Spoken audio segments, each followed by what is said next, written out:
Oh, moi je suis l'œuvre de tes mains. Papa, je vis pour toi. La chanson est simple. Merci, Nicolas. Ok, bon, on va continuer alors sur l'enseignement. Le Seigneur, dans son amour, a permis que, je pense déjà que ça fait plusieurs sections que ce Zoom a commencé. Bon, il y a, je pense, 2 semaines, on a commencé l'enseignement sur comment être un disciple accompli. Bon, on va continuer. La troisième partie aujourd'hui par la traduction. Ok, bon, on va prendre le test de base. Nous sommes dans Matthieu 28. Matthieu 28.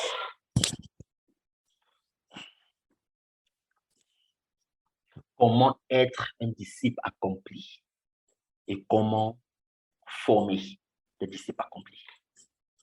Parce que justement, on se rend compte que dans le monde dans lequel on est, beaucoup sont disciples, beaucoup sont disciples de Yoshua, mais très peu sont accomplis.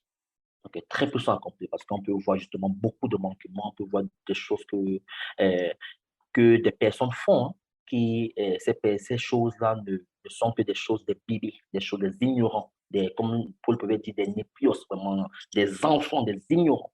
OK? Et le Seigneur, justement, veut que nous soyons des disciples qui soient accomplis. Parce que c'est quand nous sommes accomplis que nous devenons comme le Maître. OK? Il y a une différence entre un disciple et un disciple qui accomplit. OK? C'est vraiment, vraiment important pour nous de désirer être accomplis. Et quand on a accompli par le Seigneur nous appelle aussi justement à former aussi d'autres disciples accomplis.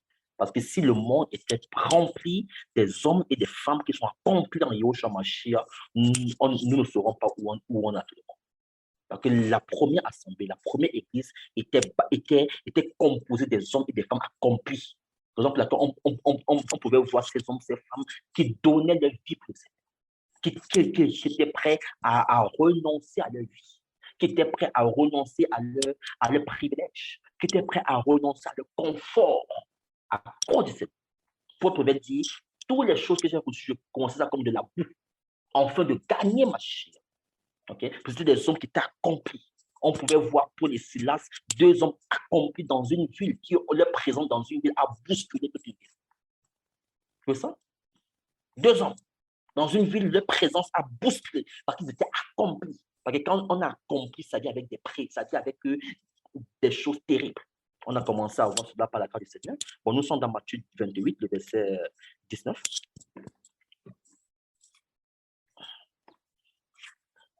Allez donc et faites de toutes les nations des disciples, les baptisant dans le nom du Père et du Fils et du Saint-Esprit, leur enseignant à garder tout ce que je vous ai ordonné. Et voici, moi, je suis avec vous tous les jours jusqu'à l'achèvement de l'âge. Amen. Bon, le Seigneur a permis les 2 premières semaines. On a vu quand le Seigneur dit d'aller, qu'est-ce que le Seigneur veut par là dire? Okay? On doit partir où? Ok, le Seigneur a permis qu'on puisse voir que dans aller, c'est un ordre impératif. Bon, le Seigneur nous a donné le mandat, l'autorité d'y aller. On doit partir où? On doit partir dans le monde entier. Okay? On doit partir où? On doit partir dans les carrefours. On doit partir où? On doit partir dans des temples. On part pour faire quoi? On part pour prêcher la parole. On part pour fructifier les talents que le Seigneur a mis en nous. Okay? Bon, un disciple accompli, c'est une personne qui a la notion d'aller. C'est une personne qui a la notion que le Seigneur peut l'envoyer dans le monde entier, dans des îles. C'est une personne qui a la notion que le Seigneur peut l'envoyer dans des carrefours pour prêcher la parole, pour prêcher le retour de la parole, pour prêcher l'évangile de repentance, pour prêcher le royaume du Maître. Un disciple qui a compris, c'est un disciple qui a la notion que le Seigneur peut l'amener même dans des temples. On a vu cela avec Paul dans Acte 17. On a vu cela avec Yohanan et Pétrus dans Acte 5, où ils sont passés dans des temples pour prêcher la parole. Et dans ces temples-là, le Seigneur a sorti des disciples, a touché des personnes qui sont devenues aussi disciples. Mais on a vu il y a 2 semaines qu'il y a beaucoup de chrétiens, quand tu vas les envoyer même dans une maison où c'est plein d'idoles pour prêcher la parole, pour dire que non, il y a tel idole, je ne peux pas rentrer. Parce qu'ils ne sont pas compris. Ils n'ont pas compris que le Seigneur peut nous envoyer même dans des temples pour prêcher la parole, pour prêcher l'autorité de Yahushua. OK? On part et on fait des nations de disciples. On a vu que dans les nations, le Seigneur, justement, dans ces nations-là, ces nations, plusieurs personnes qui habitent ces nations, qui sont des hommes et des femmes, des enfants, beaucoup vont accepter la parole et beaucoup aussi vont nous rejeter. On a compris que le disciple a compris quand il part dans les nations, il doit avoir la notion d'être haï par les nations. Parce que si les nations ont rejeté notre maître, notre référence, nous aussi on sera rejetés. On a vu que le disciple accompli doit avoir la notion de la persécution, la notion d'être fouetté à cause de la parole. C'est ça les nations. Parce que les nations, ce n'est pas seulement composé des hommes et des femmes qui disent oui à Yoshua. Les nations se composées de la sémence de Satan. Les nations se composées des hommes et des femmes qui ont l'esprit, qui sont possédés par des démons. OK? Comme ce monsieur qui était possédé de Getsara, d'une légion de démons. On va dire après environ 6000 démons habitant en lui. Okay. Bon, les nations aussi sont composées des hommes et des femmes dont leur agenda est de préparer la venue de l'antimachia. Okay. Bon, le disciple accompli doit avoir cette notion-là de persécution, cette notion qui serait rejetée, cette notion qui serait insultée, cette notion qui serait dans la solitude, cette notion qui serait traitée de sorcier, cette notion qui serait traitée de Belzéboul, il doit avoir cette notion. Okay? Mais ce n'est pas son problème, parce que comme la Bible nous dit dans Matthieu 24, cet évangile du royaume sera prêché à toute la terre habitée, pour servir de témoignage. Le disciple accompli, il ne fait que la volonté de son Père. Même si les nations le rejettent, c'est la même parole qu'il rejette va les servir de témoignage demain. Bon, on a vu que le disciple accompli est envoyé justement dans les nations aussi pour être une lumière, pour éclairer. On avait lu Luc chapitre 2, on a aussi vu que le disciple accompli par la grâce du Seigneur doit porter le nom de Yahushua. On a vu cela avec Acte 9, quand le Seigneur a dit à Ananias que Paul devait porter son nom dans les nations. Okay? Bon, on a vu justement que le disciple accompli est préparé, il est toujours prêt. Comme la Bible dit dans Éphésiens 2, bon, je vais lisons Éphésiens 2, Éphésiens 2, je pense à partir du verset 8. Éphésiens 2, 8. Car vous êtes sauvés par grâce, par le moyen de la foi. Et cela ne vient pas de vous, c'est le don de Dieu. Cela ne vient pas des œuvres, afin que personne ne se glorifie. Car nous sommes son ouvrage ayant été créé en Yehoshua Mashiach pour les bonnes œuvres qu'Elohim a préparées d'avance afin que nous marchions en elles. Voyez, on a vu que le disciple accompli, il comprend que le Seigneur peut le révéler à n'importe quel moment. Okay. Dans l'image accompli, on voit l'exemple d'Ananias. Quand le Seigneur dit à Ananias que lève-toi pas dans telle rue, il a posé des questions, mais parce qu'il avait un peu peur de Paul, mais quand le Seigneur l'a rassuré, il est allé. Okay. Dans le accompli, on voit l'exemple de Joseph, père adoptif de Yehoshua. Okay. Il dort, le Seigneur dit que lève-toi, prends l'enfant et sa mère pour partir en Égypte. Il l'obéit. Bon, un disciple accompli, il est prêt à toute heure. Okay. Il est prêt à tout moment. Okay? On voit des chrétiens en ce monde-ci que le Seigneur ne veut pas partir visiter ses enfants, que ok, mon enfant, je veux que tu partes dans la rue pour prêcher la parole. Il va prendre le téléphone, appeler un de ses frères ou frères, le Seigneur met ceci à cœur, est-ce qu'on peut là ensemble, il va te demander d'abord de partir pour prier. On voit qu'il n'est pas prêt, il n'est pas préparé pour l'œuvre du Père. Okay? On se cache toujours de je vais prier. Et on a vu il y a 2 semaines que le disciple accompli comprend qu'il doit être prêt à n'importe quel moment. Okay? Toujours être prêt, mais tout en demandant au Seigneur. Maintenant, quand si ce n'est pas la volonté du Seigneur, le Seigneur va créer des blocs pour qu'il ne parle pas. On a vu l'exemple de Paul dans Acte 16. Okay? Bon, on repart dans Matthieu 28. Allez, il fait toutes les nations des disciples. La Bible dit quoi? Des disciples, on n'a pas encore vu le discours là, okay, parce que ce serait la dernière partie. On a continué il y a 2 semaines. La Bible dit quoi? Le verset, les baptisons au nom du Père. Le verset 20, leur enseignant à garder tout ce que vous avez ordonné. On a aussi vu ce que enseigner veut dire. Okay? On a parlé aussi de l'enseignement. On a vu qu'un disciple accompli, c'est d'abord une personne qui est enseignée par le Père. Okay? Parce qu'on a vu qu'il y a beaucoup de chrétiens, beaucoup de disciples qui ont tellement de connaissances, mais la connaissance est au niveau de la tête. Okay? La connaissance n'est pas partout au niveau du cœur. On a vu que justement que ces personnes qui ont la connaissance au niveau de la tête, c'est parce qu'ils sont enseignés des hommes. Okay? Quand on a enseigné au préalable d'abord par Elohim, Elohim nous communique son cœur. Elohim nous communique son caractère. Elohim nous communique son image. Elohim nous communique l'équilibre dans la parole. Okay? Bon, on a vu qu'un disciple accompli, c'est un disciple qui est d'abord enseigné par le Père. On a vu l'exemple de Yahushua dans Jean 6, quand il disait que lui-même, le Père l'a enseigné, dit que ce que je vous ai donné, c'est que j'ai appris de mon Père. Bon, on voyait que même Yahushua, homme, était enseigné par son Père. Okay? On a aussi vu qu'un disciple accompli doit désirer l'enseignement de l'Esprit, parce que l'Esprit habite en lui. La Bible nous dit, on avait lu 1 Corinthiens 2 qui dit que l'Esprit de l'Orim sonde les profondeurs même de l'Orim. Donc, on a vu que quand on a enseigné justement par l'esprit aussi, on connaît une profondeur du cœur du maître. Okay? Et on a parlé par le Seigneur de manière palpable comment désirer être enseigné par Elohim. On a vu que ça commence justement par l'application en enseignement. On avait lu 1 Timothée 4, là-bas, le verset 13, où Paul disait à Timothée de s'appliquer à l'enseignement, de s'appliquer à l'exhortation, de s'appliquer à la méditation, en gros, jusqu'à ce qu'il retienne. On a vu que disciple accompli sur une personne, sur une femme qui aime méditer. Okay? On prenait l'exemple des chrétiens qui peuvent écouter 4 heures d'enseignement biblique sur YouTube, mais qui ne peut pas passer 30 minutes devant le Bible pour méditer. Okay? Parce qu'on a reçu une culture d'audiovisuel. Okay? On aime écouter des oreilles et voir des yeux. On n'a pas reçu une culture de prendre un livre de 300 pages, de lire cela en une semaine et de donner un résumé. Okay? Surtout nous, les Africains. Okay? Okay? Bon, on a parlé un peu de cela quand on parlait de l'enseignement. Qu'un disciple accompli doit désirer l'enseignement, doit désirer, un disciple accompli peut prendre le livre de Matthieu qui a 8 chapitres, il le lit et le médite en un jour. Okay? C'est ça le disciple accompli. C'est une personne qui aime l'enseignement, c'est une personne qui aime étudier la parole.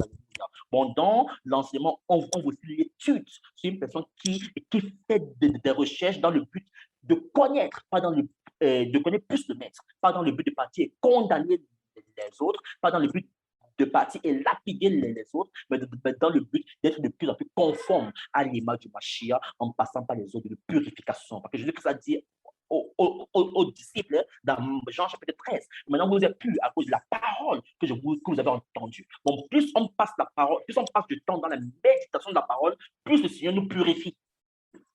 C'est ça le disciple accompli. Okay? On avait pris l'exemple que c'est facile pour une sœur de prendre le matin, elle met par exemple Jean chapitre 1 sur son ordinateur, elle prend la serpillère, elle le suit pendant 1 minute de temps, après elle dit qu'elle a médité pour la journée. C'est facile parce qu'on a la culture de l'audiovisuel, on aime entendre. Et on pense que parce qu'une télévision récitait Jean 1, on a médité. Okay? Et on a vu que très peu peuvent prendre 3 heures, se cacher dans le champ pour creuser, pour connaître plus et plus du maître. Amen. Bon, là, c'était dans la partie de l'enseignement. Aujourd'hui, on va continuer et à garder tout ce que je vous ai ordonné. C'est quoi maintenant garder? C'est ça le but d'aujourd'hui. On va continuer sur garder.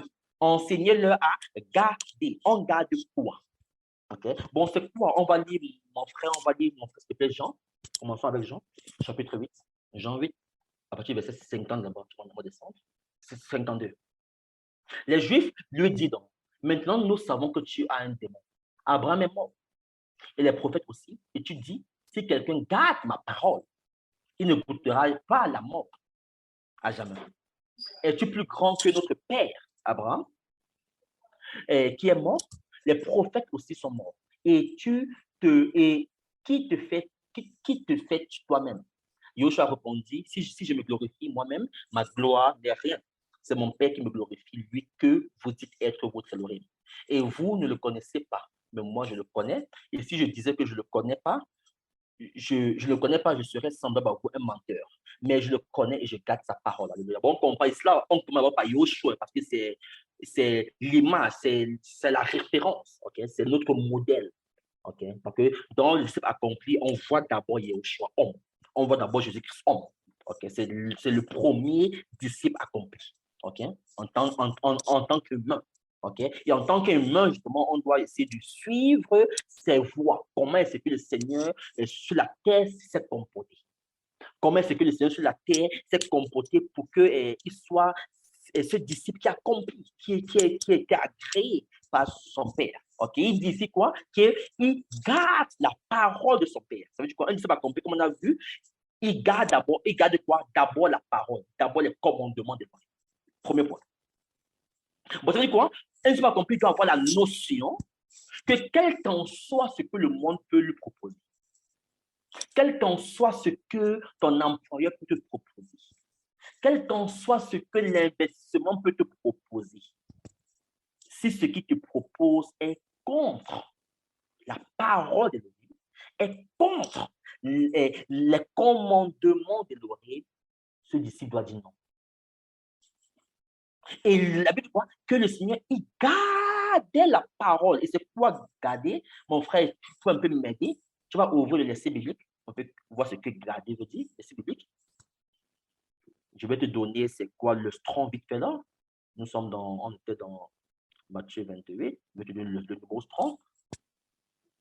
Ok, merci Seigneur. Tu vas taper le numéro strong de garder.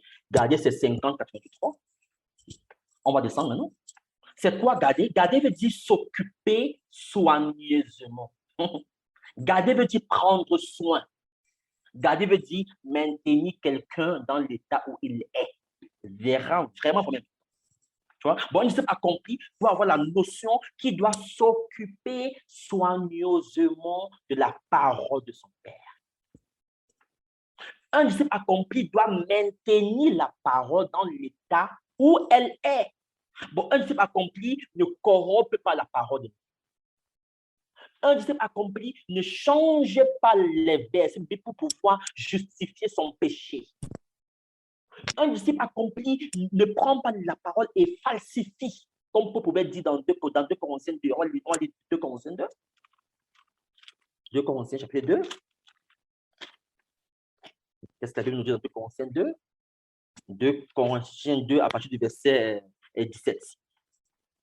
Car nous ne sommes pas comme beaucoup qui font du commerce ou bien qui falsifient, le même mot en grec, commerce falsifié, avec la parole de l'oreille. Vous ça? Bon, mais nous parlons du marché avec sincérité comme de la part de l'oreille et devant les oreilles.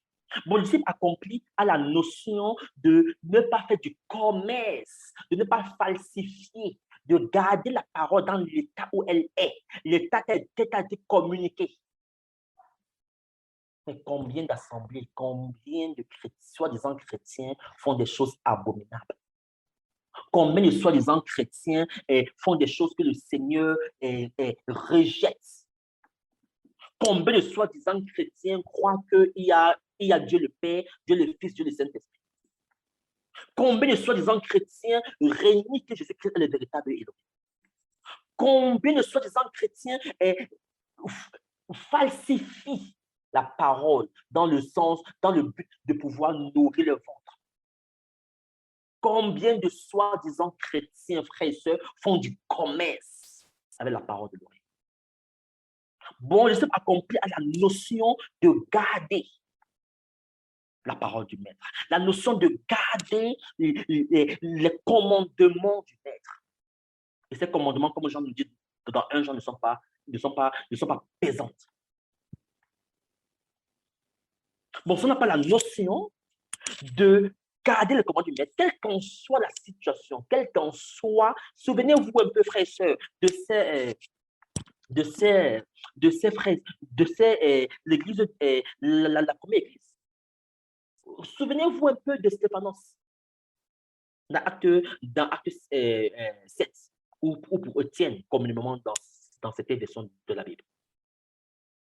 Qui, on prend Stéphanos, on le met dehors pour pouvoir lapider, mais qui a une assurance.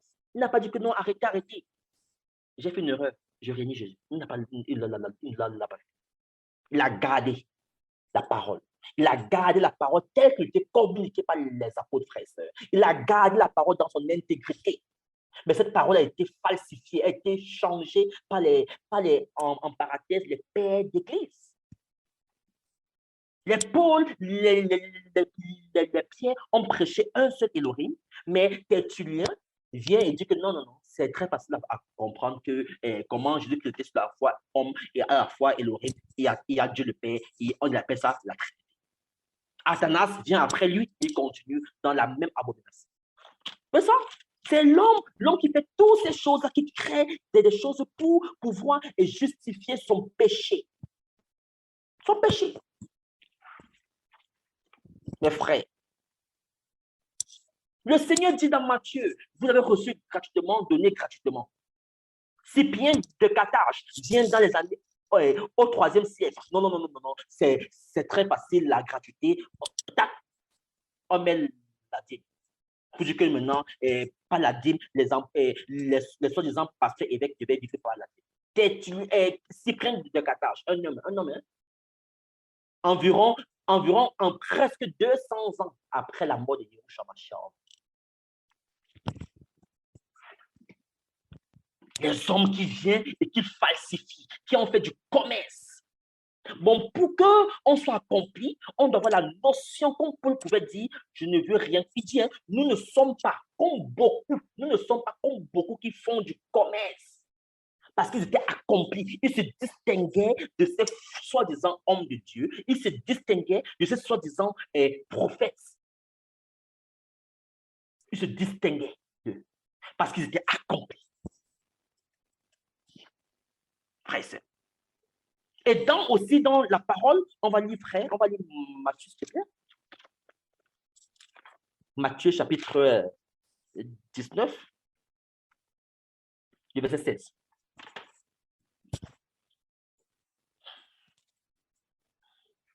Matthieu 19, 16.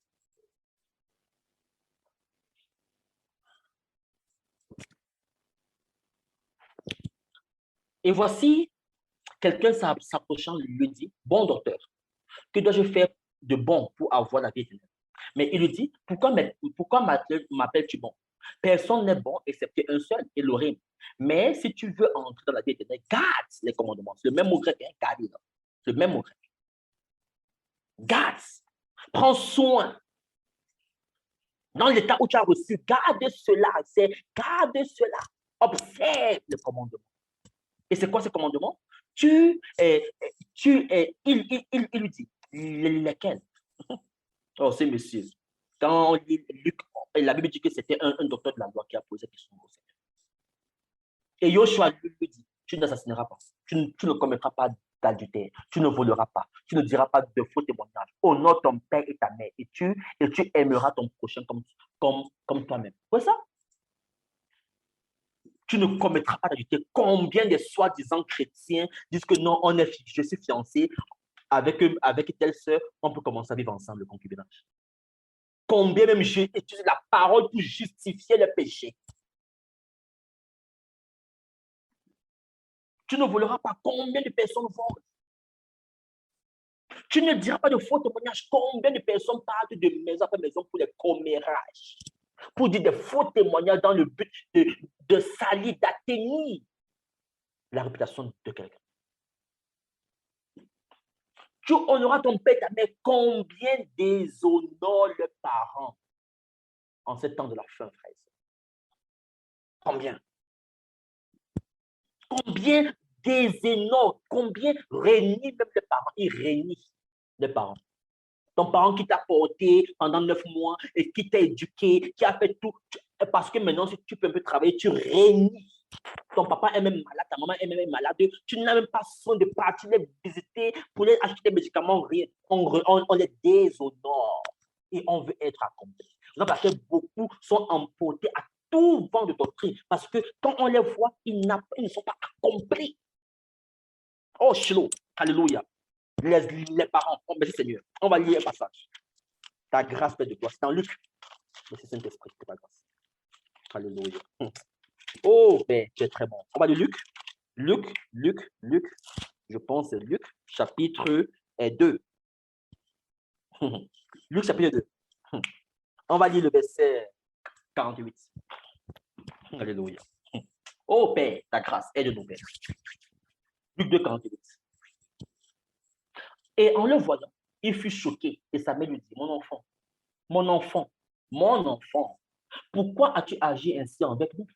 Voici ton père et moi te cherchons avec angoisse. Et il leur dit, pourquoi me cherchez-vous? Ne savez-vous pas qu'il me faut être qu'il me faut être avec mon père, mais il ne comprit pas la parole qu'il disait. Et il descendit avec eux et vint à Nazareth. Et il était soumis. Et sa mère gardait toutes ces paroles dans son cœur. Même Yehoshua, homme. Yehoshua, Elohim, homme. 100% homme, 100% Elohim sur la terre. Yehoshua en qui la plénitude de la divinité s'est plus d'habiter, il était soumis à ses paroles. Il honorait ses paroles. En tout, justement, on est d'accord que la soumission doit être selon le Seigneur, on est d'accord. Et Paul ajoute cela dans Éphésiens 6. Enfants, soumettez-vous à vos parents dans le Seigneur. Bon, si ton père te demande de partir voler, c'est clair que tu ne vas pas partir voler parce que je dois me soumettre. Non, on est d'accord. Si ton père te demande de partir mentir, c'est clair que tu vas pas le faire. Si ta mère te demande de partir te prostituer, c'est clair que tu vas dire, maman, je t'aime vraiment, mais je ne vais pas le faire parce que c'est contre les Écritures. C'est ça? Mais beaucoup de chrétiens sont insoumis à leurs parents, même sur des choses qui ne sont pas liées à la foi. Les choses qui ne touchent pas ta foi, les choses qui ne t'éloignent pas du maître.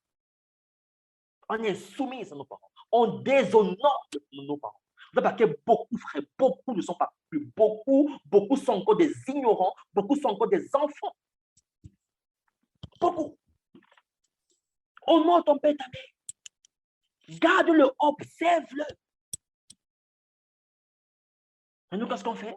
Nous sommes vraiment comme des pharisiens. On va lire Matthieu 15. Merci Seigneur. C'est pour que j'insiste sur les parents là. Matthieu 15. Matthieu 15. Merci Seigneur. On va lire à partir du verset 1er. Alors, des scribes et des pharisiens viennent de Yehosharim auprès de Yehoshua en disant: pourquoi tes disciples transgressent la tradition des anciens? Car ils ne se lavent pas les mains quand ils prennent du pain. Mais il leur répondit: et vous, pourquoi transgressez-vous le commandement d'Elohim à cause de votre tradition? Car Elohim a commandé, disant: honore ton père et ta mère. Et il a dit aussi: celui qui maudit son père ou sa mère finit à la mort. Mais vous dites: si quelqu'un a dit à son père ou à sa mère, tout ce dont tu pourrais être assisté par moi est une offrande à Elohim, il n'a pas du tout à honorer son père. Et vous annulez le commandement de l'Elohim à cause de votre tradition. Vous voyez ça? Vous voyez ce que les pharisiens enseignaient à l'époque? Quelqu'un, par exemple, on va prendre l'exemple de quoi? On va prendre quoi? On va dire $10.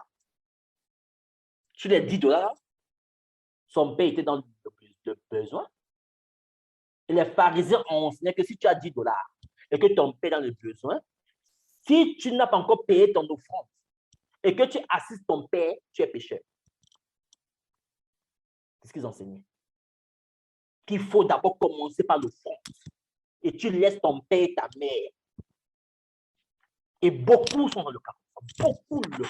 Beaucoup sont sur les gens chrétiens. Les parents sont malades. Les parents ont besoin d'être assistés. Les parents ont besoin de partir à l'hôpital. Les parents ont besoin de médicaments. Les parents ont besoin d'être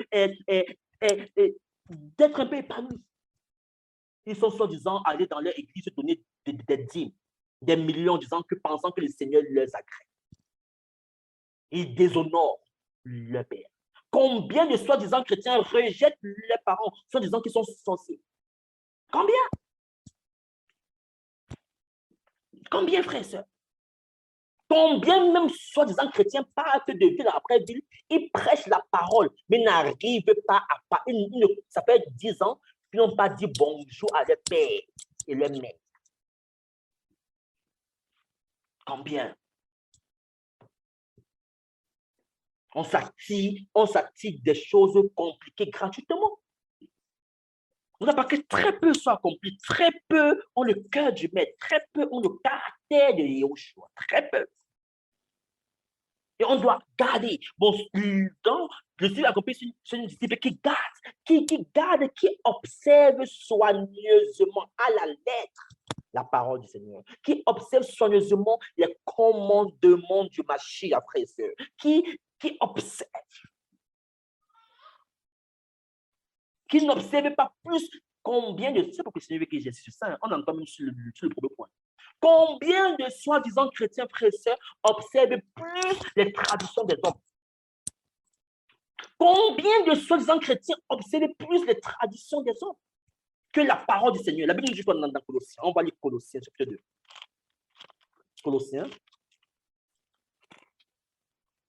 Colossiens, chapitre 2.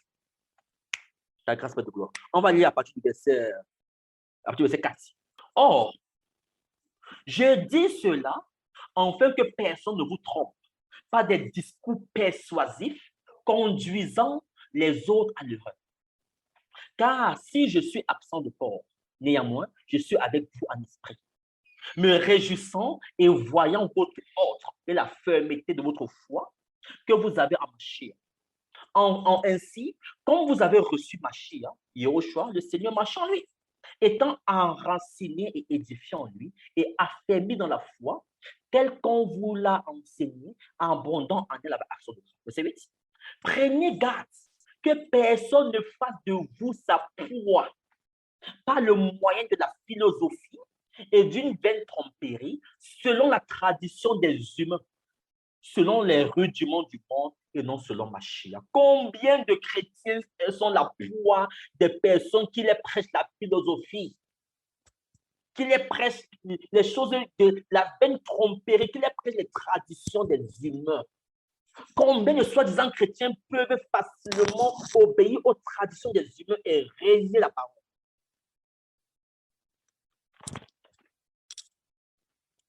Combien, frère?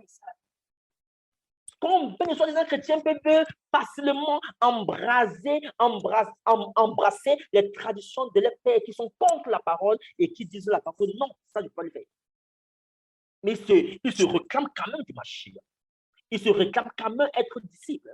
Ils se réclament quand même être des personnes à qui le Seigneur parle. Oh, les traditions humaines. La Trinité, c'est une tradition humaine. Parce que ça vient de l'homme. Tertullien a commencé ça, a continué. Les vêtements, tous ces vêtements, les traditions humaines. Il fallait que Judas puisse donner un baiser, un bisou à Jésus pour qu'on puisse l'identifier. Il était comme tout le monde. Les traditions humaines. Combien de chrétiens, soi-disant, fêtent les traditions humaines?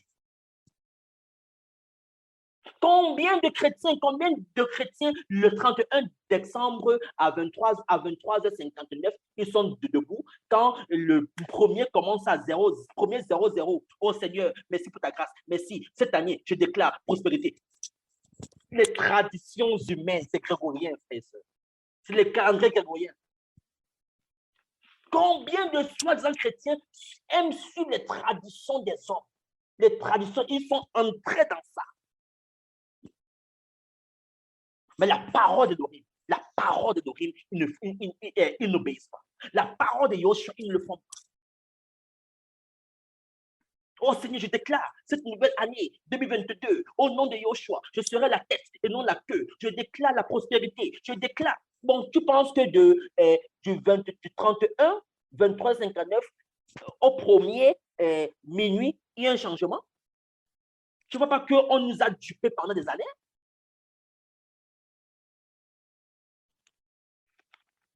Oh, frère et sœur. Ça, c'est les traditions des hommes. Tradition humaine, tradition des hommes, les rudiments du monde. On s'attache aux choses de ce monde. On ne s'attache pas à la parole, au commandement de Yoshua. Ce commandement qui est simple. Yoshua nous dit de vivre une vie simple. Et nous, ce n'est pas facile parce que l'humain veut ce qui est compliqué. Yoshua dit que je suis le chemin, la vérité, la vie. L'humain dit que non, c'est très simple pour moi de prier, de m'asseoir et de prier et de penser qu'un être suprême m'entend. Il veut passer par des médiateurs. Il veut passer par des saints. Il veut passer par Saint-Pierre. Il veut passer par les anges. Il veut passer par des anciens qui sont déjà morts. Pourtant, la Bible nous dit, on va lire 1 Timothée, chapitre 2. 1 Timothée 2, 5. 1 Timothée 2, 5. Car Elohim est un. Et le médiateur entre Elohim et les humains est un. L'humain Mashiach Yehoshua, qui s'est donné lui-même en rançon pour nous, pour tous. C'est ça? Il n'y a qu'un seul médiateur entre Elohim et toi et moi, mon frère. C'est Yehoshua lui-même. Ce n'est pas les anges, ce n'est pas l'archange Michael, ce n'est pas Gabriel, ce n'est pas les saints, ce n'est pas Saint-Pierre, ce n'est pas Saint... C'est Yehoshua lui-même. Mais quand tu diras ça à l'être humain, il faut dire que non, c'est très simple. Ça, c'est très simple. Nous, on veut ce qui est compliqué. C'est ça l'homme, c'est ça l'homme. Yoshua nous présente le chemin facile, mais nous, on dit que c'est très facile et on veut ce qui est compliqué. On part et on fait des abominations, on commet des abominations. On ne garde plus la parole du maître. Noé, dans tout le monde entier, en son temps, il gardait la parole du maître. Le maître l'a gardé. L'autre, malgré que Sodome et Gomorrhe était perverti, il gardait la parole de son Elohim. Oh Seigneur de gloire. Mais toi, en ce temps de la fin, frère, Yoshua, malgré l'oppression, malgré les insultes, malgré même, la Bible dit qu'il a prié jusqu'à ce que sa sueur s'est transformée en gouttelettes de sang. Imaginez la pression de l'œuvre de la croix. Mais le maître Yehoshua a gardé la parole jusqu'à la fin.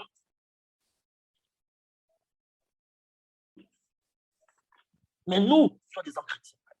Nous, un peu de persécution, comme la Bible dit, hein, par rapport, dans Matthieu 13, par rapport au cas du terrain. Un peu de persécution, on tourne en arrière, on rentre en nos vomis, on rentre, comme la Bible dit, que la crue est rentrée à ses vomis. Des hommes et des femmes qui sont lâches. Et très peu sont accomplis. Très peu. Véritablement gardent la parole de Dieu. Très peu gardent véritablement la parole de Yehoshua. Parce que Yehoshua, il vit. Il vit, il n'est pas une idole. Non, il vit. Il a des oreilles, il entend. Il a des yeux pour voir. Il a une bouche qui parle. Il a des mains qui touchent. Il a des pieds qui marchent. Il a des oreilles qui sentent. Il sent notre maître. Il discerne. Il n'est pas une idole de bois et qui a des oreilles et qui n'entend pas. Non. Il vit. Il veut que tu aies cette relation de vie avec lui. En fait, qu'il puisse te communiquer sa vie. En fait, que tu puisses avoir les forces de garder sa parole, quelle qu'en soit la situation, quelle qu'en soit l'oppression. Quelle qu'en soit l'oppression.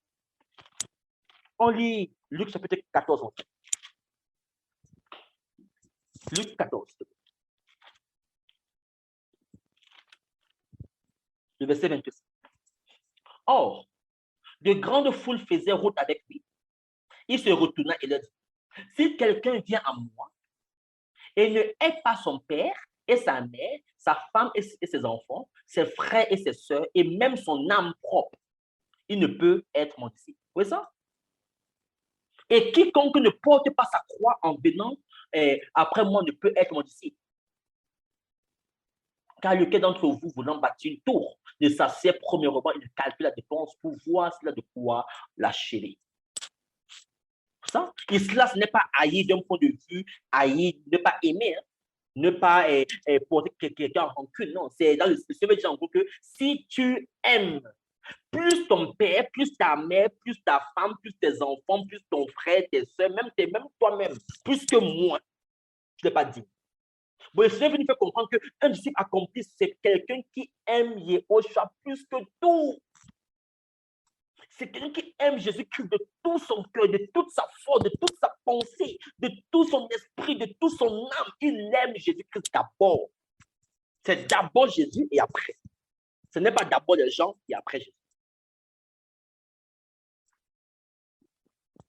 Combien de personnes étaient dans le Seigneur et ils aimaient le Seigneur, mais une fois qu'ils sont mariés, ils ont eu une chute.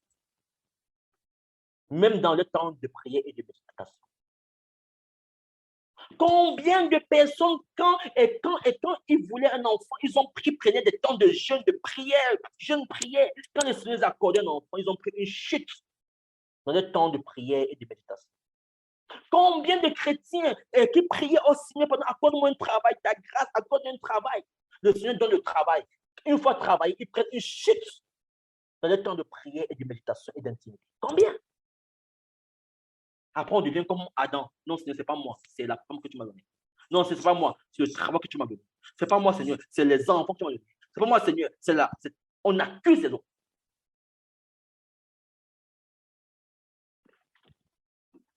Donc, le Seigneur veut qu'on l'aime, frère et soeur. Plus que tout. Il doit vraiment submerger notre vie. Il doit submerger notre être entier, esprit, âme et corps. Il doit prendre la place principale de notre cœur. Principale. Oh, frère. Principale. C'est vraiment capital. Bon, on voit que le disciple accompli, il garde la parole. Il fait quoi encore? On est dans 1 Jean, mon frère. 1 Jean, chapitre 3. On va aller à partir du verset 20.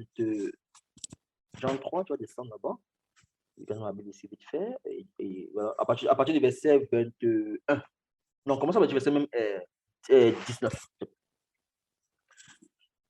Et c'est en cela que nous connaissons que nous sommes de la vérité. Et nous persuaderons nos cœurs devant lui. Parce que si notre cœur nous condamne, Elohim est plus grand que notre cœur et il connaît toutes choses. Bien aimé, si notre cœur ne nous condamne pas, nous avons de l'assurance devant elle. Et quoi que nous demandions, nous le recevons de lui, parce que nous gardons ses commandements. Et que nous faisons les choses qui sont agréables devant lui.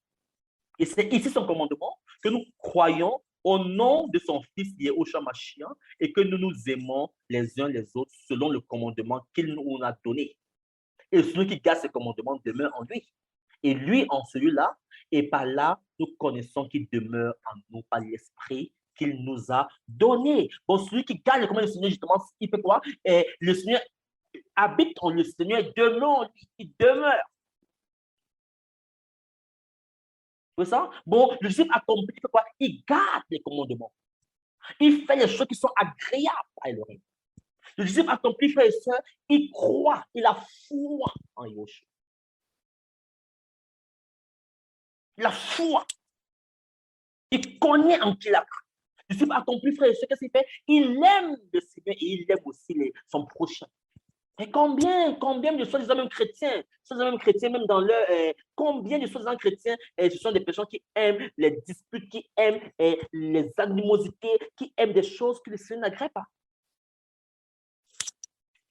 Et là, on ne peut pas, frère, être accompli.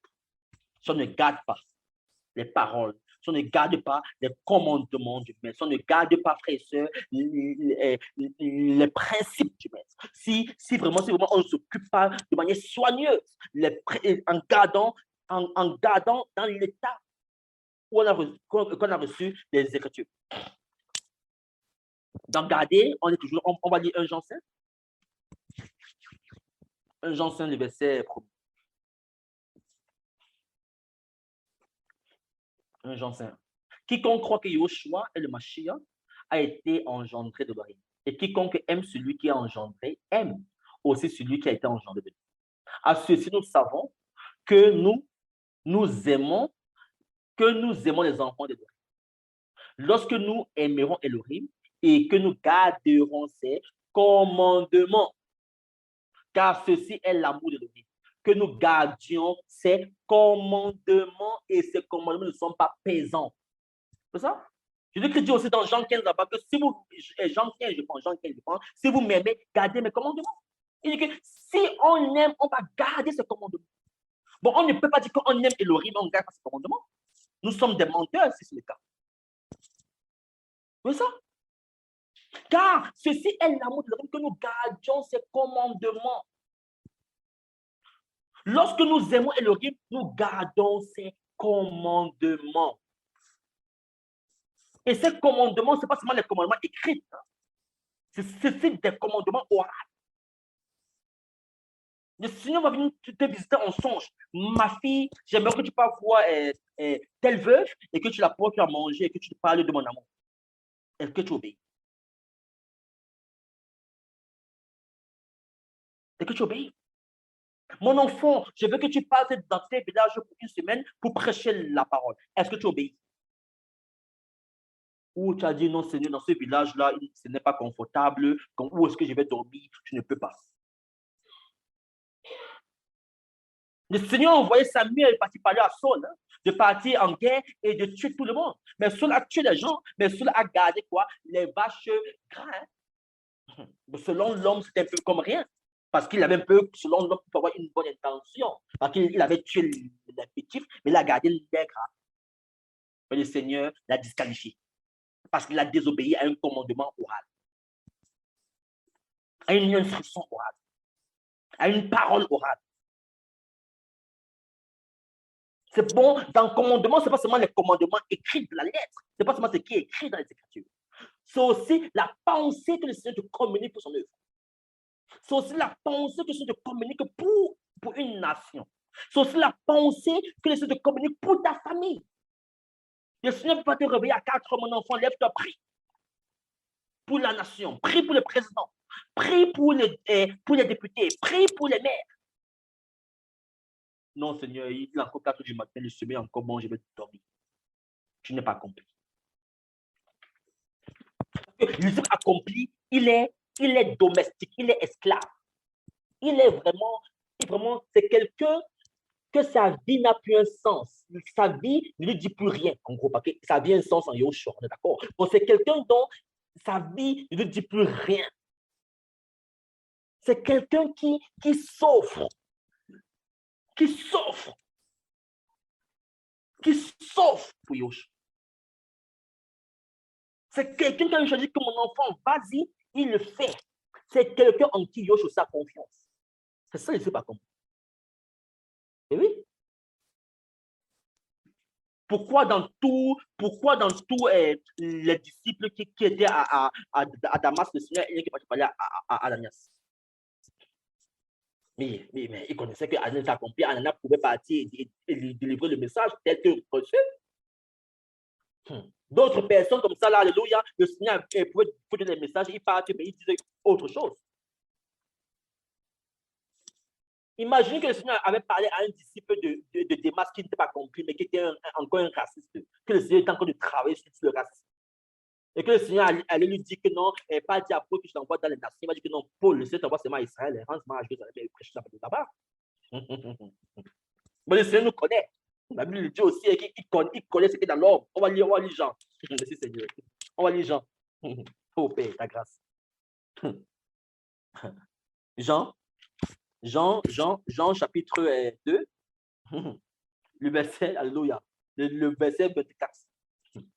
Oh Père. Jean 2, 24. Mais Yoshua, lui, ne croyait pas en eux, parce qu'il les connaissait tous. Et parce qu'il n'avait pas besoin qu'on lui rende témoignage au sujet de l'être humain, car il savait lui-même ce qui était dans l'être humain. L'homme est bizarre. Jérémie dit que le cœur de l'homme est tordu par-dessus tout, qui peut le comprendre. Mais le Seigneur connaît ses enfants, il connaît aussi ses enfants, il connaît ses enfants. Il connaît que notre personne a compris. Si je lui dis A, il va partir vraiment dire A. Mais telle personne, si je lui dis A, il va partir là-bas dire A, B, C, D, E, F. Il connaît. Prenez l'exemple de Jonas. Et c'est Jonas que je n'ai pas admis prêcher la parole. Jonas, oui, Jonas était disciple, mais c'était un raciste. Il ne voulait pas voir Ninive être sauvé. Parce qu'à l'époque encore, c'était leur ennemi, les Assyriens. Il a préparé partir être sanguinaire. Jonas. Oui, ça, frère. Bon, c'est vraiment important pour le disciple accompli de désirer garder les commandements du Seigneur. Quel qu'en soit, quand le Seigneur dit quelque chose, si c'est oral, on obéit. Si c'est écrit, comme tout ce qui est écrit, on garde, on obéit. C'est important pour le disciple accompli. C'est vraiment important. C'est vraiment important. Et qu'est-ce qu'il fait encore? On est dans Jude, mon frère. Jude. Jude, le chapitre 1, on va lire à partir du verset 20. Jude 1, 20. Jude 1, 20. Mais vous, bien-aimés, vous édifiant vous-même sur votre très sainte foi, priant par l'Esprit Saint, gardez-vous, c'est le même mot grec, hein, gardez, ok? Gardez-vous dans l'amour de l'Orime, attendant la miséricorde de notre Seigneur Yehoshua Mashiach pour la vie éternelle. Bon, le deuxième point, c'est maintenant, on doit garder dans l'amour de l'Orime. Bon, un disciple accompli, c'est une personne qui garde, qui se garde aussi dans l'amour agapé, dans l'amour qui vient d'en haut. C'est vraiment, vraiment important. Bon, dans l'amour aussi, on voit quoi? On voit aussi l'unité de l'esprit. Dans l'amour aussi, on voit quoi? On voit en gros l'amour qui vient d'en haut. Il y a quoi encore? On dit le rejet de la jalousie, le rejet des compétitions, le rejet des concurrences. Combien de chrétiens veulent se comparer à d'autres, soi-disant chrétiens, soi-disant disciples? Combien de soi-disant disciples sont envieux, sont jaloux des grâces que le Seigneur a posées dans la vie de ses enfants? Gardez-vous dans l'amour de l'Orime. Les premiers disciples étaient unis dans l'amour, ils étaient unis dans la foi. Par exemple, laquelle le Seigneur pouvait faire des choses extraordinaires avec eux. Mais vous savez, dans une assemblée, même parmi ceux qui sont soi-disant collèges d'anciens, il y a la division parmi eux. Il y a le manque d'amour, c'est un amour qui est hypocrite, c'est un amour qui est envieux, c'est un amour qui est rempli de jalousie.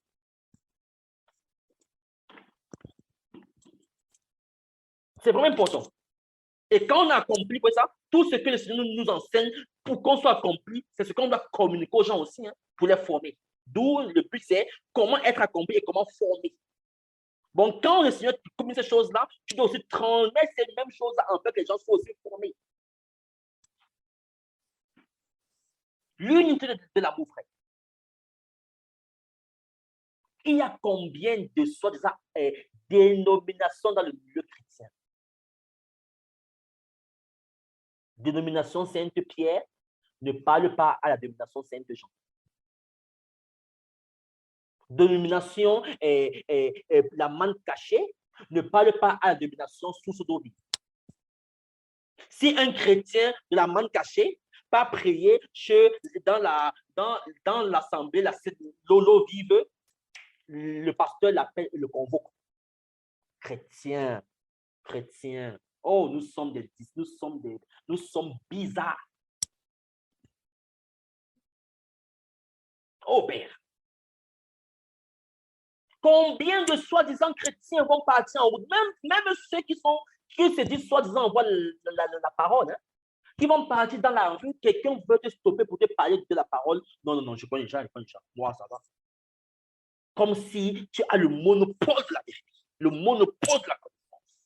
Pourtant, la Bible nous dit dans 1 Jean 4 de ne pas mettre foi à tout esprit, mais d'éprouver. Comment tu vas éprouver quelqu'un si tu ne l'écoutes pas? Comment tu vas éprouver un esprit si tu ne prêtes pas oreille? Et que sais-tu? Peut-être même le Seigneur peut le toucher à travers toi. Mais parce qu'on est tellement sectaire, comme nous sommes beaucoup de soi-disant chrétiens, sommes comme Yohanan et Jean et Jacques. Yohanan et Jacques, Jacob, qui, mon frère, la Bible dit quoi dans Luc? Ils ont vu quelqu'un qui prêchait, hein? Ils ont vu quelqu'un qui faisait des miracles. Ils ont parti stopper parce que la personne ne laissait pas. C'était des sectaires. Non, Seigneur, on a vu quelqu'un qui chasse les démons ton nom là-bas, mais ils sont même partis pour l'empêcher. On dit, hein, disons Luc là-bas. Ta grâce, Père. Oh, Père, ta grâce. Les chrétiens. Luc chapitre 9. Le verset 49. Luc 9, 49. Oh, chrétiens, seront des disciples accomplis. Et Yohanan, prenant la parole, dit, Maître, nous avons vu quelqu'un qui chasse les démons en ton nom. Et nous l'en avons empêché. Bon, ils ont empêché le monsieur. parce qu'il ne nous suit pas. Mais Yahushua leur dit, n'empêchez pas, car celui qui n'est pas contre nous est pour nous. Ils sont partis. Non, celui-là, est-ce qu'il n'est pas parmi nous? Mais comment il peut parler de Yahushua sont partis? Tu dis, arrête ça. Parce que nous, on a le véritable avec nous. Nous, on a le monopole de la connaissance. Nous, on a le monopole de la parole. Parce que ces personnes qui disent nous, hein, ils ont seulement la connaissance ou à la tête. Ils ont seulement les versets bibliques à la tête. Ils n'ont pas le cœur du maître. Ils n'ont pas le caractère du maître. Ils n'ont pas l'image du maître en eux. Par exemple, comme on a vu doucement avant, on doit désirer être enseigné d'abord par le maître. D'abord par Yahushua. D'abord par Elohim. Beaucoup de gens, les chrétiens sont des sectaires. Pensant que le secte est la meilleure. Pensant que le secte a le monopole de la parole. Pensant que les sectes, ils sont plus proches du Seigneur. Beaucoup sont animés de cet même esprit que Yohanan et Jacob étaient animés. Beaucoup. Frère, beaucoup. Et il y a quoi? Il y a la division. Il y a quoi? Il y a la compétition. Il y a les concurrences. Il y a les rivalités parmi les soi-disant chrétiens. Qui va prêcher le mieux, qui a plus d'onction, qui peut prêcher plus pendant 2 heures, qui peut prêcher plus pendant 4 heures, qui peut prêcher plus pendant 10 heures, qui peut imposer plus les mains, qui impose plus les mains et les démons sortent, qui impose plus les mains et les gens tombent. C'est les choses vraiment des ignorants, des enfants, des bébés en Christ, des bébés. Oh frère, qu'est-ce que Jésus-Christ dit dans Jean? Jean chapitre 13. L'amour, frère. Jean 13. Jean 13, 35.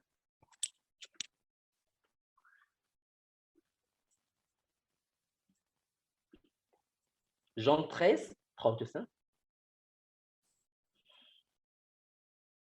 À ceci,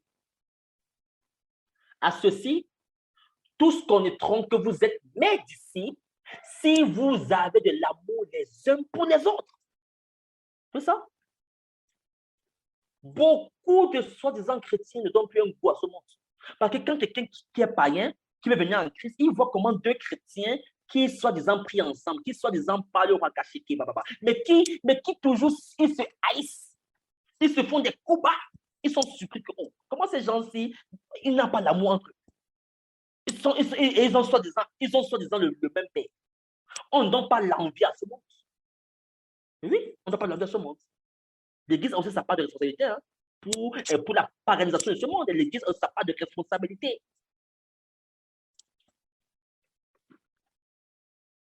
L'Église n'est plus pour le Seigneur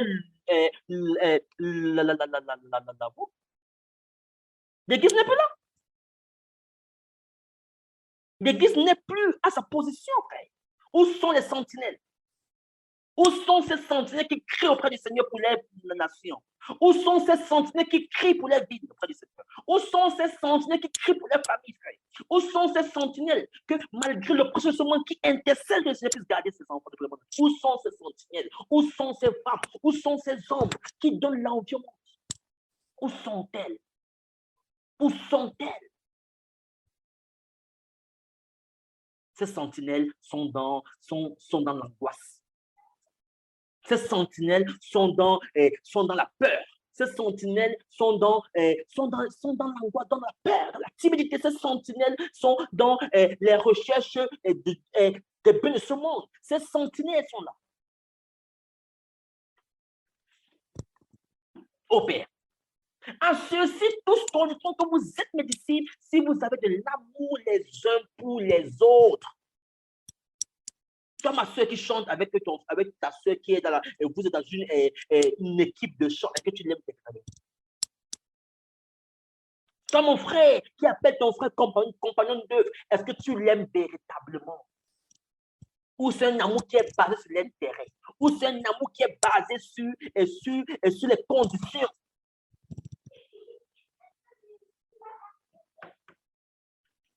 Un amour qui est basé sur les intérêts.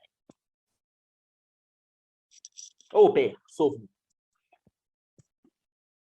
Bon, comme on a vu, garder dans l'amour, on va l'unité de l'esprit. Et quand une église est unie en esprit, quand des hommes et des femmes qui aiment le Seigneur, 2 ou 3, unis en esprit, le Seigneur ne peut qu'agir. Paulos était uni en esprit avec Silas. On a vu ce qui s'est passé en prison. On a vu ce qui s'est passé dans cette ville de Thessalonique. Il y avait une unité de l'esprit parmi les apôtres. Les 120 dans la chambre haute, dans Actes des Apôtres, ils étaient unis en esprit. On a vu ce qui s'est passé à la Pentecôte, frères et sœurs. Alléluia. On a vu cela, alléluia. Comment le Seigneur touchait des 3000 âmes, les 5000 âmes. Parce que ces 120 étaient unis en esprit. Ils n'avaient pas les compétitions, ils n'avaient pas que qui est devant, ils n'avaient pas les jalousies, ils n'avaient pas les envies, il y avait unité parce qu'ils priaient un Père. Un seul Père, un seul Elohim.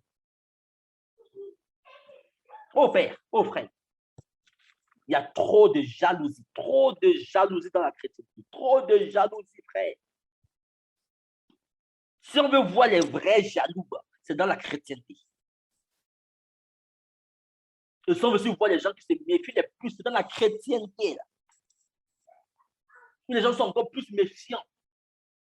Vous allez voir une personne qui peut facilement se confier à son ami au travail que se confier à son frère, sa soeur dans la foi. Hein.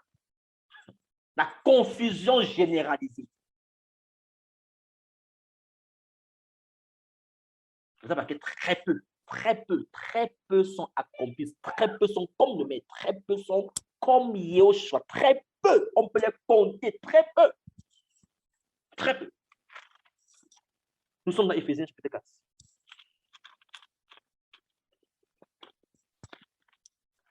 Éphésiens 4. Je vais lire la partie du verset 1er. Hein. Je vous prie donc, moi le prisonnier dans le Seigneur, à marcher d'une manière digne de la vocation à laquelle vous avez été appelés, avec toute humilité et douceur, avec patience, vous supportant les uns les autres dans l'amour, vous efforçant à garder l'unité de l'esprit, alléluia, dans le lien de la paix. Vous efforçant à garder l'unité de l'esprit dans le lien de la paix. Combien de faisants chrétiens sont divisés, frère? Non. Moi, j'aime plus quand c'est frère Nicolas qui prêche. L'autre, non, moi, j'aime plus quand c'est ma soeur Fabienne qui prêche. L'autre, non, moi, j'aime plus quand c'est mon frère Châtelier qui prêche. Non, moi, j'aime plus quand c'est le frère Jean qui prêche. Chrétiens, les paroles comme ça sortent de la bouche des gens chrétiens. Ils n'ont plus la pensée que non, c'est l'esprit. Ils n'ont plus cette pensée. Pour eux, c'est ils voient l'homme. Parce qu'ils sont tellement idolâtres. Vous efforçant de garder l'unité de l'esprit dans le lien de la paix. Il faut garder cette unité. Il faut garder cette unité de la paix, l'unité de l'amour. On va lire, frère, on va lire notre passage. On va lire notre passage dans 1 Corinthiens chapitre 4. J'aime beaucoup ceci. 1 Corinthiens, non, disons 2 Corinthiens, pardon. 2 Corinthiens chapitre 10. Ah, pardon, désolé. 2 Corinthiens 10. 2 Corinthiens 10. Mon frère, tu vas descendre. Descends à partir du verset 12. Car nous n'osons pas nous ranger parmi certains qui se recommandent eux-mêmes ou nous comparer à eux, mais en se mesurant eux-mêmes avec eux-mêmes et en se comparant eux-mêmes à eux-mêmes, ils ne comprennent pas. Alléluia. Vous voyez ça? Vous voyez des soi-disant, ils se disciples, ils se recommandaient eux-mêmes entre eux. Ils se comparaient entre eux. Ils se mesuraient entre eux. Et beaucoup sont dans ce cas. Beaucoup ne comprennent plus que le but, c'est d'être comme le Machia. Beaucoup ne comprennent plus que le but, c'est d'être comme la référence, notre modèle. Mais nous ne nous glorifions pas sans mesure, mais selon la mesure de la limite définie qu'Elohim nous a départie pour mesure en nous faisant venir, nous faisant venir même jusqu'à vous. Car nous ne nous étendons pas nous-mêmes au-delà des limites prescrites, comme si nous n'étions pas venus jusqu'à vous. Car nous sommes même parvenus jusqu'à vous avec l'évangile du Machia. Nous ne nous glorifions pas sans mesure dans les travaux d'autrui, Mais ayant espérance, frères et sœurs, que votre foi s'accroissant, nous garderons, nous grandirons davantage en vous selon notre limite définie pour évangéliser les contrées situées au-delà de chez vous, sans nous glorifier dans ce qui a déjà été fait dans la limite définie des autres. Mais que celui qui se glorifie dans le Seigneur. Car ce n'est pas celui qui se recommande lui-même qui a approuvé, mais celui que le Seigneur recommande. Pour ça, l'apôtre Paul aussi dit quoi? Qu'il ne se glorifie pas dans les travaux d'autrui. Parce que le Seigneur l'a appelé en tant qu'apôtre à poser des fondements. Le Seigneur l'a appelé dans des terrains comme vierge. Il a commencé un travail avec l'esprit. C'est lui qui a posé des fondements. Il dit quoi? J'ai posé le fondement comme un sage architecte.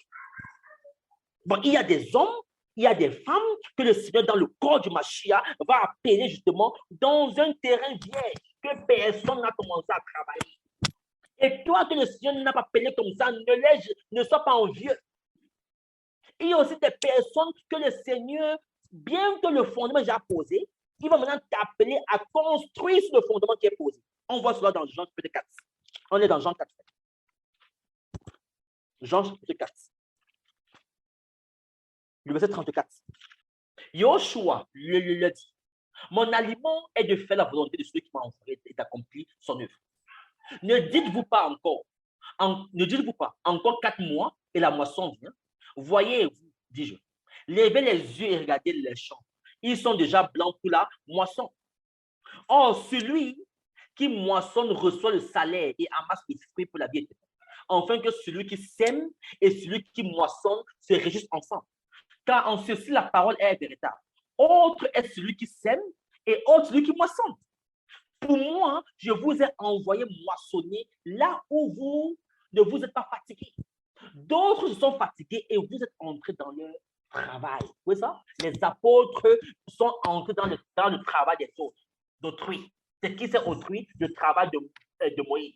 Ils sont entrés dans le travail de Ézéchiel. Ils sont entrés dans le travail de Abel. Ils sont entrés dans le travail de Job.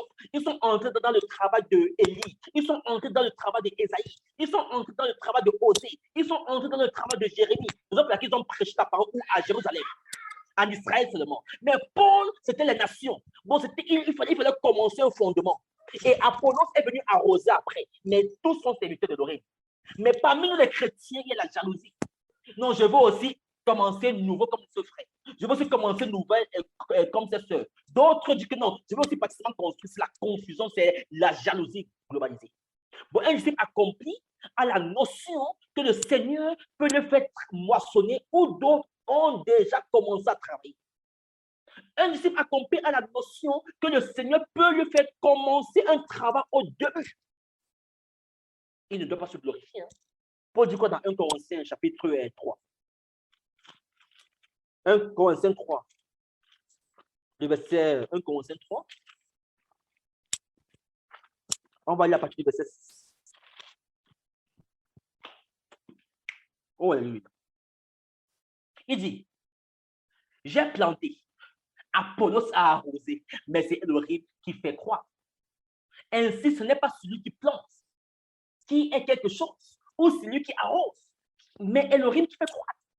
Oh, celui qui plante et celui qui arrose ne sont qu'un, mais chacun recevra sa propre récompense selon son travail. Où est ça, frère? Ça? Les apôtres avaient la notion du disciple accompli. Il n'y avait pas de jalousie parmi eux.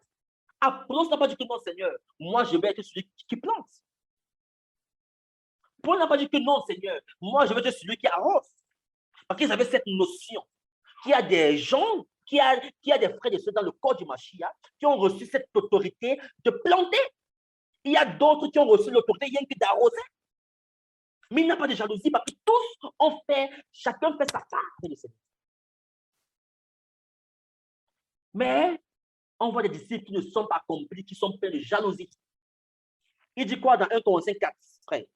1 Corinthiens 4, le verset 7 nous dit ceci. 1 Corinthiens 4, 7.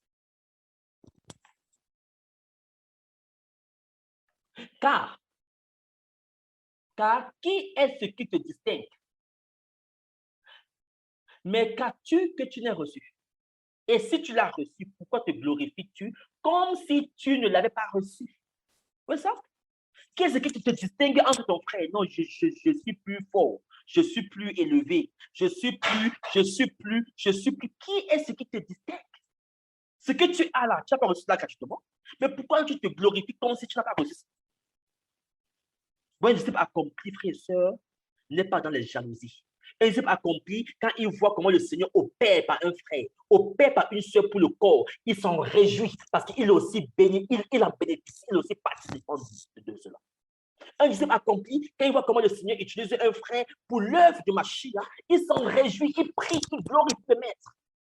Combien de soi-disant chrétiens le Seigneur va donner une vision à un de ses enfants? Donc, on va dire que non, c'est sa vision, ça le regarde.